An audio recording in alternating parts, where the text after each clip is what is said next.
Protests have been growing and brewing in Minneapolis and across the country at large. And Fox News decided to get in on some of the action, and they sent a reporter down to the Minneapolis protest. And let's see how that went. Let me ask you, have you spoken to any people, or can you speak to anybody that's marching right now and ask them what it is that they're marching about? Yeah. Excuse me. Can you tell us, what are you here marching for?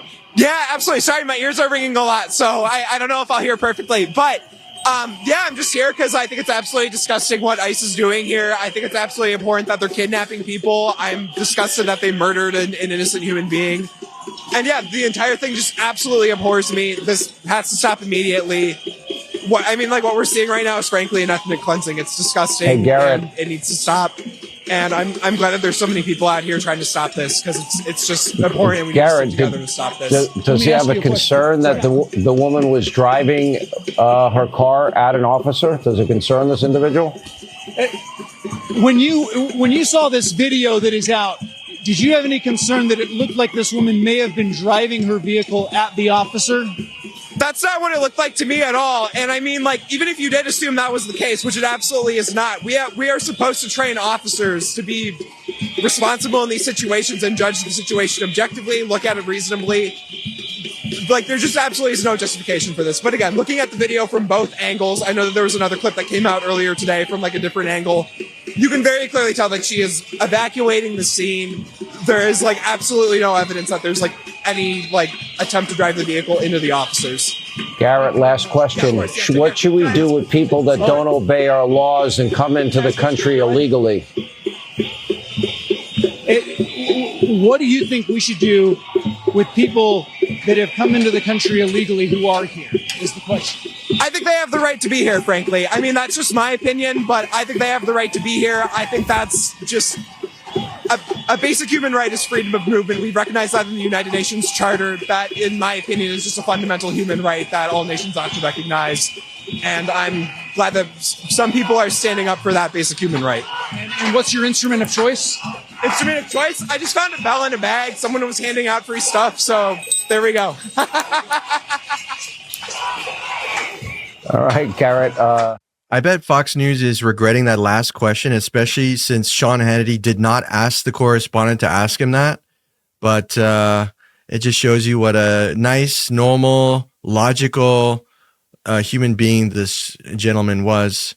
And honestly, you know, the way that Fox asked these questions, does it concern you that the woman was driving at the officer? So right there, implying something that didn't happen.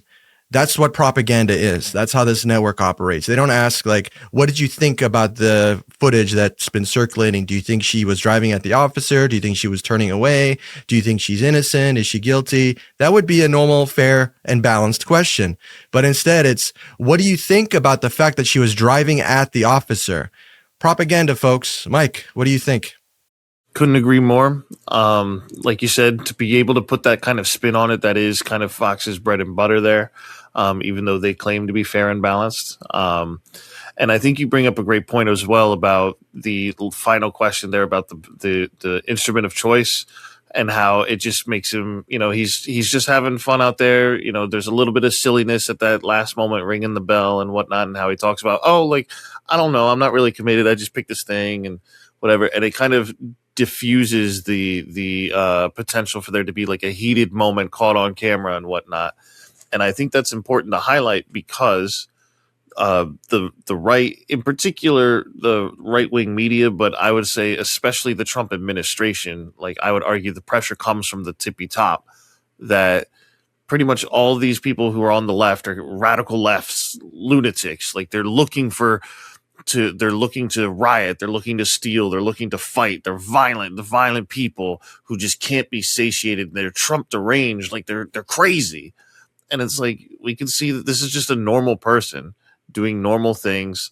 He's out there, he has convictions, he's clearly out in the streets instead of staying at home, so he's got convictions. He seems pretty tied to those convictions, but he's not about to like fight anybody or anything like this. Like, he just answers straight up the questions that were asked of him. And I think his answers were all pretty reasonable as well. Yeah, and what's up with the fact that Sean Hannity is like feeding this guy the questions? Why don't they just send out a correspondent like a normal news network, and then he goes out and asks questions based on what he's seeing, what he's thinking and feeling? But they have Sean Hannity like sitting in a studio somewhere, monitoring the situation on TV with an earpiece in, like funneling these propaganda questions to the correspondent to ask this like 20-something-year-old kid. It's like, guys, we can see what you're doing and it's very obvious. You're not trying to get like a logical, fair and balanced viewpoint on the news. You are trying to push your narrative onto other people, onto your viewers and onto innocent bystanders and people peacefully protesting. I just found that kind of weird. I don't see that. I mean, I haven't really seen that from other news networks, at least not recently, where someone is sitting somewhere else in a studio funneling questions to a correspondent. Usually other networks have correspondents that are good enough at their jobs that they can just ask questions themselves, you know? Sure, but I mean that kind of thing does happen. Like I would say, this isn't something that's particularly uncommon, but I do think they were sort of fishing for like a heated moment that they could possibly get, and especially by asking pointed questions, because it could just be, hey, we want to know more in the studio. This isn't the thing that's planned. We're doing it live, kind of thing. Whatever. I don't really have a problem with him feeding the questions, but I do think that the slant of the questions is an obvious red flag. Another big danger here too is that the Trump administration is quick and carelessly, recklessly labeling people as domestic terrorists. So I think that needs to be also kept in mind, because they're basically saying, hey, if you don't agree with us, you're a domestic terrorist. And I know that wasn't necessarily brought up in this clip, but the point is that there's a distinguishing layer of us versus them that is seeping more and more and more into our society.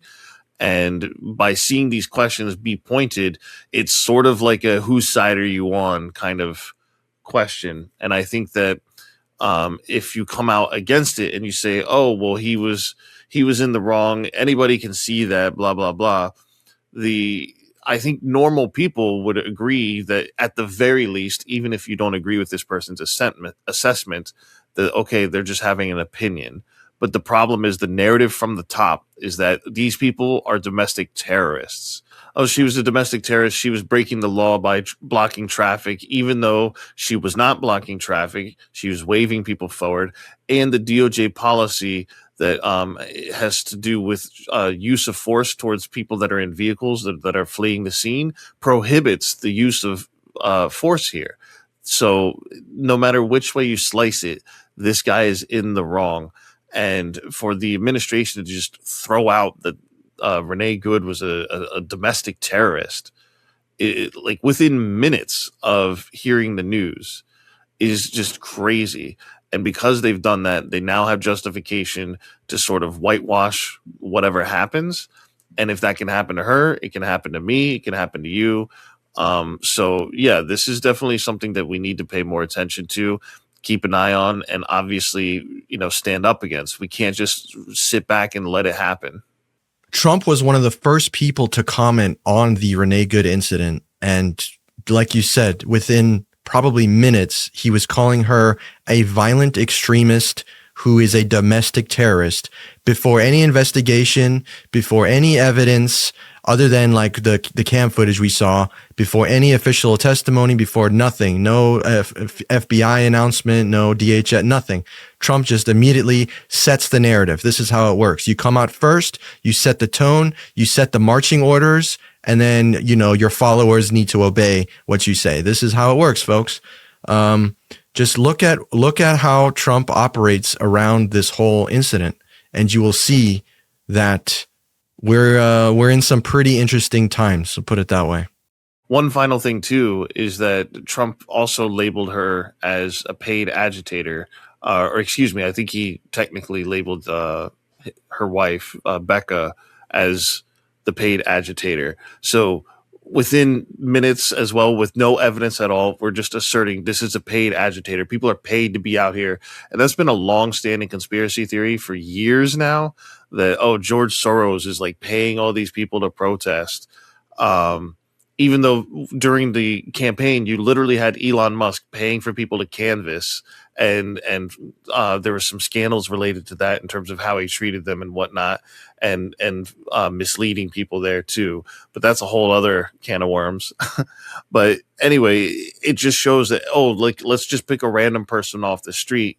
Like, they could have had an opportunity there to be like, hey, you're paid to be here, right? Blah, blah, blah. But they didn't. So, and I think it's because normal people know, like, there's no way that you're paying this many people. And because if it was this easy or this common to be paid to protest, I'm sure it would be all over the internet. You could like find like all things on Craigslist or whatever. There's got to be plenty of resources where you could find a way to get paid to protest, and those just aren't coming to light. Elon Musk was literally handing out $1 million checks for people to show their allegiance to the Second Amendment and to the Trump administration. That's essentially what happened during the campaign. So if we were going to talk about paid agitators, I think Trump should look at the richest man in the world.